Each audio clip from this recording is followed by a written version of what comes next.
Come and introduce your guest, please.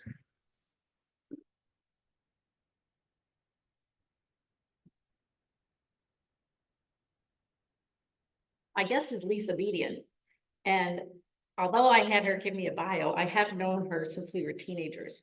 Her grandmother lived in the small town I grew up in Detroit, so we knew her from that and our Armenian Youth Organization connections through the many years. So I'm going to do the formal introduction now. But that was background.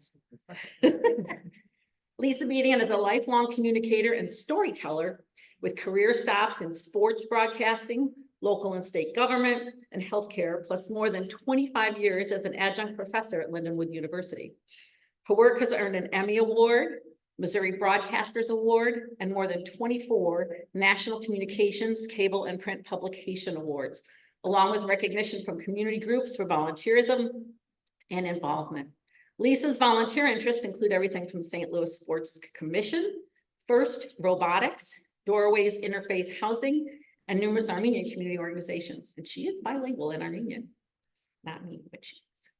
Lisa and 12 vibrant, vivacious, and feisty women aged 53 to 87 are co-authors of the Amazon bestseller, Ageless Glamour Girls, with an audio version of the book to be available in late 2024. A lifelong learner and passionate Mizzou Tigers football fan. Go ahead. Yeah, go ahead. Her 16-year full and part-time sports career included stints in television and radio broadcasting as a producer, reporter, football analyst, hockey analyst, and talk show host, including 6 years with CBS in St. Louis and New York.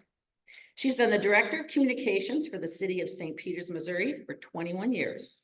She and her husband live in St. Charles, Missouri, so please join me in welcoming Lisa.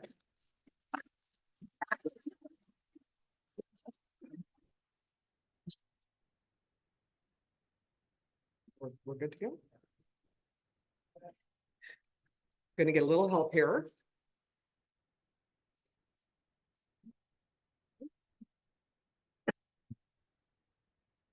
Okay. Thank you. And thanks for having me here today. Janet got in touch with me when I was on vacation and said, you know, would you like to talk a little bit about your book and kind of what you've done? I said, okay, that'd be fun, and gets me out of the office. Unfortunately, it's the same day as we have a Board of Aldermen meeting, and those days are really interesting, but to not have people be able to find me for a couple of hours, it's not a bad thing either, right? You all know what that is like. But, you know, I've been a storyteller pretty much my whole life, but for most of that time, and Janet talked about my sports background a little bit, I've been telling stories about games or, you know, interviewing coaches or writing speeches for a lot of people, whether it's at the local level or for the late Governor Mel Cardigan, and you know, everything in between. I've told a lot of people's stories, or I've told the stories of a lot of games in that. But it's very different when somebody asks you, for me anyway, to talk about myself and to talk about my career, which just from what Janet has told you, as you know, it's had a lot of left and right turns. But what I've done and what people talk to me about, students, and also part of what I talk about in this book, is how transferable skill sets can be. Now, if you're a coal engineer, I don't think that's going to be really transferable. I don't know enough about it. But if you've got skills with communicating, and you've got, you know, when we're looking for people to hire, and that you're looking for people with character and people who have a track record of success, those things can be transferred into different places. And so when my friend Marquita, who's the lead author of the book, approached me about, oh gosh, I guess it's about 14 or 15 months ago now, and she and I worked together 40 years ago at what was then KMOX TV here in St. Louis, now KMOV. And then we both moved to New York. I went in sports and she went in news. And at the time, actually, I didn't realize I was the only woman sports producer at CBS anywhere in the country. So that's a whole other conversation. But she and I have known each other that long. And she said, I want to write a book. I know so many interesting women, and I want you to be one of the people that does a chapter in this anthology. And I'm like, okay, what am I going to do here? I usually have somebody saying you need to do a story on this football game, or you're going to do the, you know, analysis or whatever. And so she said, I want you to talk about second chapters or third chapters in life and how your skills can be transferable. And so that's what my chapter is about. And I don't know, how many of you have ever, somebody said to you, you ought to write a book. I mean, I see a lot of people with businesses here, right? And you all have great stories, and you might tell a story about something a member of your team does, and you're like, you ought to write a book. You should hear this excuse, or whatever it is. And people have talked to me, again, because of the variety of positions I held, that I should write a book. I mean, there's not a lot of people out there who on the second day of their job, I was at KMOX Radio for 3 years. I interviewed Muhammad Ali. And I was young and green enough that I didn't realize really what that was. And when I think about it now, it's like, I was 24 years old interviewing Muhammad Ali, and I knew he was the greatest and the biggest and all that stuff. But I wasn't scared enough then. Like if somebody came to me now and said, you're going to interview, I don't know, Muhammad Ali, that'd be bad news because I wouldn't be here. But I would be thinking about the gravity of, oh my gosh, what am I going to ask him? What am I going to say? And so Marquita, of course, knew all this about me. And so she said, I'd like you to write this book. So I've been considering, when I retire, doing some book projects. I've got one that I've been working on that's a historical novel that's actually based on the lives of some very strong women who influenced me when I was growing up in Granite City, Illinois. My father is from there, and I spent a lot of time in the Lincoln Place area, which if anybody here is from Granite City, you know it is Lincoln Place. Outside of it, it's West Granite. And so, but the lives of these people and what they survived, I know Janet has probably educated you all on the Armenian genocide. I'm also, because I'm bilingual, because my grandparents were all 4 survivors of the genocide. And so the novel is going to be kind of based on their experiences and just learning about how through strength, what people can really get through. And some of these stories are really interesting, including a murder, Janet. I'll bet you didn't know that. So I was always interviewing some of the older people that we grew up with, and I kept notes on all those stories. So when I retire, that's something I'm working on, and a couple of other projects. But so I was approached, and the book actually was published in December of last year, and it came out. You know, the book hits. Our publisher, tells us we're going to do this and this and this, and it's probably going to end up on an Amazon bestseller list. And I'm trying to learn about the publishing business. I don't know much about it. And sure enough, about a week after it was published, of course, there's a lot of pre-sales and stuff too. It ends up on the Amazon bestseller list. And that was amazing to me. I'm still amazed at it. But it shows you people are interested in good stories. And so each one of us authors tell a story. So it's the kind of book that it's not something you have to read the whole thing at once. You can read one chapter at a time. There's 3 authors actually who are from the St. Louis area, but our authors are spread across the country. And the youngest one is 53, and the oldest one is 87 years old. And so getting to know them, and when I say feisty, and we have had, since the book's been published, it's the age of social media and everything. So one of the things we did the first 4 months it came out, and we're going to resume that in the fall with the audiobook coming out, is we were having once a month meetups on YouTube with the authors and with other people able to feed in.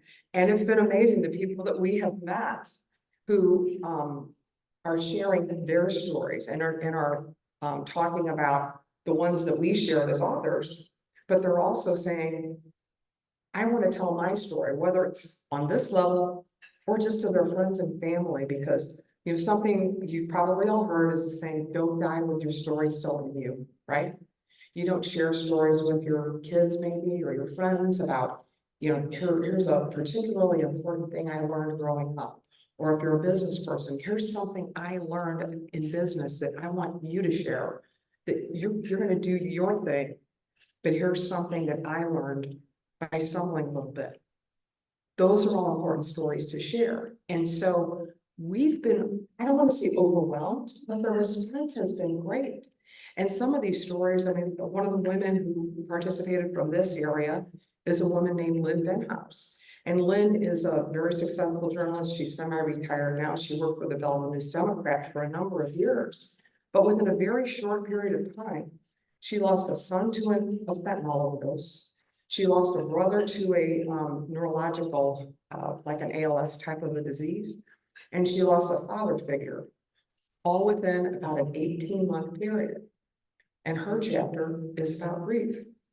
And there's not one person in this room who has not had to deal with grief, whether you're a man or a woman, you know, and walking her walk with her through her chapter is very moving. We also have someone who's a very successful CBD distributor. And it's not something, it's a career that she started in her 60s. And she talks about it. And so it's a really interesting book, but it's also inspiring in that you learn, here's some things that people are doing. And you can see a picture here of the authors, which is also on the book itself. And they are amazing women. We live anywhere from Santa Barbara, California, here in St. Louis, Cleveland, Atlanta, New York, Connecticut. I think I said Atlanta, and there's I think 3 in the Naples, Florida area. So we bring a bunch of different perspectives. It's a very diverse group. And going through this with, you know, we write our chapters and everybody has an editor, right? So we had editors that were looking at what we were saying and polishing us up a little bit, which was great. And it's been a really amazing experience. I don't know, I'm not going to presume the age of a lot of the folks here in the room, but whether you're a man or a woman, it seems that as, you know, if you've got more months behind you than maybe you have in front of you, you start to feel a little bit invisible. And what we got from the folks that were tuning in with us on YouTube, there's also a podcast and things too, is that by reading our words and hearing us talk about what our various topics were, that they started to feel a little less invisible because they knew that was not something you had to accept. You know, the subtitle of the book is Reflections on Aging. And that's a little bit of a misnomer to me because it's not talking about how you get older, better, or whatever. But it's, to me, reflecting on the wealth of aging, reflecting on that knowledge that you have and that you can share and that you still have opportunities. It's all up to you to make the choice. And so it's been a great experience of mine. And, you know, like Janet said, and I've touched on a little bit, my career has kind of been in some a variety of places that, you know, sometimes I've actually been in the room where it happens. You know, when the deal was made to build a convention center downtown, I was in the room when that happened. When there was World Series championships by the Cardinals in the 80s, I was one of 6 women out of like 11 or 1,200 reporters covering the World Series. I heard combinations of words in English and Spanish, but I've never heard before. It was a great educational experience. But it taught me that people are people. And it taught me that, again, as a storyteller, there are so many stories out there begging to be told. And so, and by the way, if anybody has any questions about anything, I'll be happy to answer that. But if you'll indulge me, I was going to read a couple of paragraphs from my chapter, just to kind of give you a sample.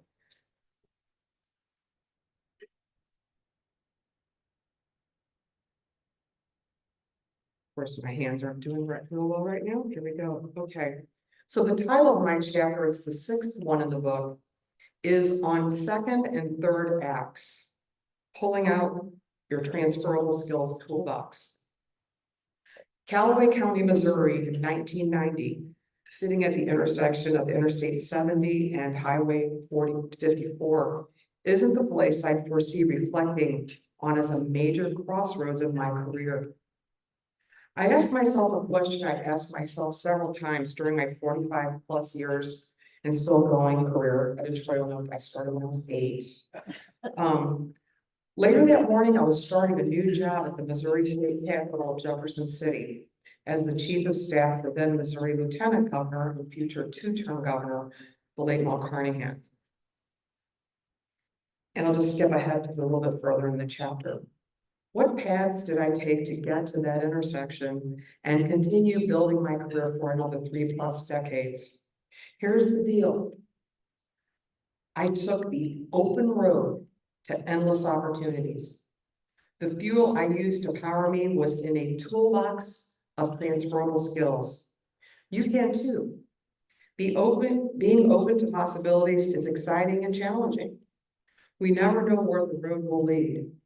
You can focus on doing well, constantly learning, being curious, leveraging your skills, and building more while other opportunities suddenly appear on your path. And I'll end there on that. You know, I got approached to go to work for the then Lieutenant Governor in a bar in Kirksville, Missouri.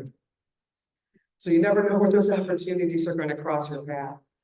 What's especially funny is that Mel didn't drink, but it was not him that reached me, it was his then chief of staff. But being open to those possibilities, a lot of my peers when I was growing up, and I'm a boomer, people seem like, okay, by the time I'm 29 or 30, I gotta do this. By the time I'm 40, my house has to be this big, or I have to have this title or whatever. And I've always been somebody that said, you know, there's some really interesting things over there. I'm gonna check that out. So as a professor, and also I've mentored and had interns throughout the years. In fact, any of you big St. Louis Blues hockey fans? Ever listen to radio broadcasts?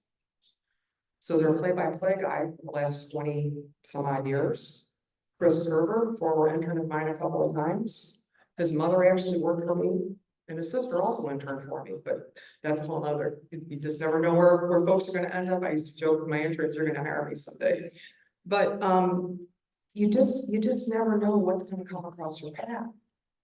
And so there's a couple of things I try to share with folks, and I'm getting kind of near the end of my time here, I think, but when I tell my students, there are jobs that exist today that did not exist 5 years ago, and there are jobs that exist today that will not exist 5 years from now.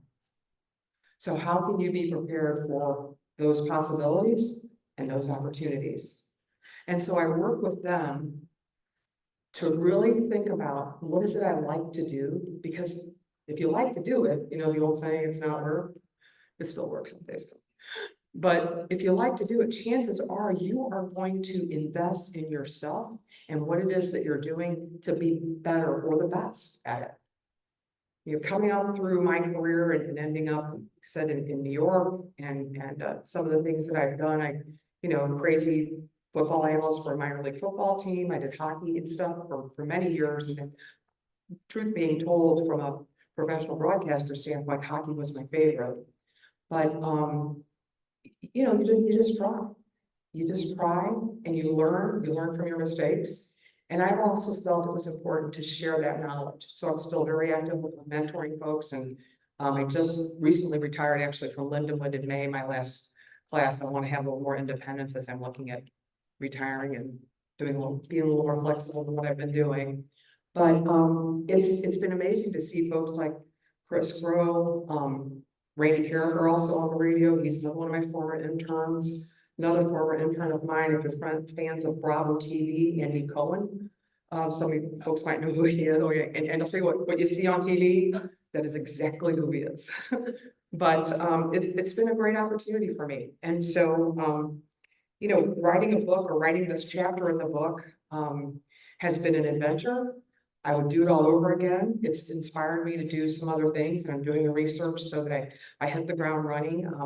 I look at the famous Armenian author, Bedian, who I've met and kind of have a friendship with or whatever. He's inspiring because he's written books like The Flight Attendant, which got turned into a series and stuff. And so, it's been another great adventure. And even though I'm going to retire in the sort of near future from my full-time day job, I'm going to continue because I want to tell some of those stories that I have. And I also want to help other people tell their stories, whether it's about, their life. Some folks have asked me for help. I've got a private consulting practice, but on branding, marketing, and things like that. And I just find it all, if I find it interesting and it's a story I choose to tell, I'm going to tell it. So if anybody has any questions, I'd be happy to answer. Yes, sir. Oh, 2 tall ducks, of course. Not that. Well, it wasn't the original two tallplex, because there's been a couple of fires as bars happen to happen in college students. Yeah, No, almost, I mean, 1, 2, 3. okay. Then you knew Rod. Did you know Rod Tucker? The guy, That, okay. and you probably had a poly ice pizza before. I'll probably have one in a few weeks when I go for a reunion. Yeah. And then probably bring it back. I try not to share some of those things. Yeah. Yes, sir. It's coming out soon. We're doing something unusual. Instead of having the audiobook being read by a generic voice, each author is going to voice their chapter. Yes. Yes, and it is a bit of a challenge because I'm one of the more technologically experienced people. So somebody that a couple of our authors having a little trouble with, we've got to get them to an actual voiceover studio to do it's all gonna be fine. I'll let Janet know. Yes, sir. Were you came when? I was a Camel X from 81 to 84. The Wilkersons? Oh, yes, Bill was magnificent. Bill was great. Bill and I actually, I didn't get paid very much, okay? So I've been going to Mizzou football games. 50 years ago right now, I was a freshman in college, not at Mizzou, but going from Kirksville to Columbia was a big time. So Bill was the play-by-play guy, and when I did an internship at another television station in town, one of the sports guys told me, always bet against Mizzou, you're gonna make money, because back then they were really bad. And so Bill, being the play-by-play guy for Mizzou, he had to take them. And so he helped me survive on what Mr. Highland was saying me. So that was good. But no, he was great. He was great. So I was actually signed up to attend the Broadcast Institute Oh, yeah. and then realized how long it was going to be before I might need some money, and I changed decisions. It's a lot. It's a lot, you know. Somebody like Chris Kerber, okay? He went to college, and then what you do is you pay your dues. So he was in Worcester, Massachusetts. He was in Birmingham, Alabama, before he got his shot at the blues job. And actually, he had sent me his tape for me to listen to. And then I also worked with Bob Costas for 3 years. So I was going to send his tape to Bob, but I wanted to make sure it was good enough, because I did one shot, and I don't use those chips very often. It's got to be worth it. So I was on vacation, his tape was on my desk, and the blues job came open. And my closest non-Armenian friend at the time was vice president of blues. And so I said, let's get that to them and and then the rest is history. So, yeah. And when the Blues won the Stanley Cup in 2019, I was one of the first people he called, because I've been around the cup a bunch of times, but you know how superstitious, never touched it, never did anything. When he had his party, my husband and I went, and we got pictures of us kissing the Stanley Cup, and that was our Christmas card that year. Yeah. Yeah. My one cousin in Detroit, she said she keeps that in her kitchen because that's the coolest Christmas card she ever received. Yes, sir. When you think about the storytelling, what do you think is one of those crucial aspects of telling it? That's a great question. So what is the most crucial aspect? There's two things. One, who are you talking to? Who is going to be looking, reading, hearing that story? Because if it's not going to be interesting to them, it doesn't matter how great a storyteller you are. And also, how can you make it relatable to anybody that's listening?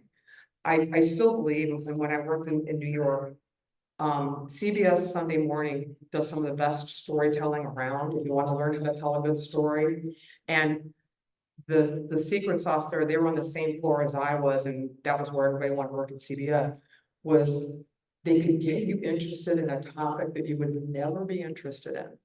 But the storytelling was great, the video was great, and don't waste people's time.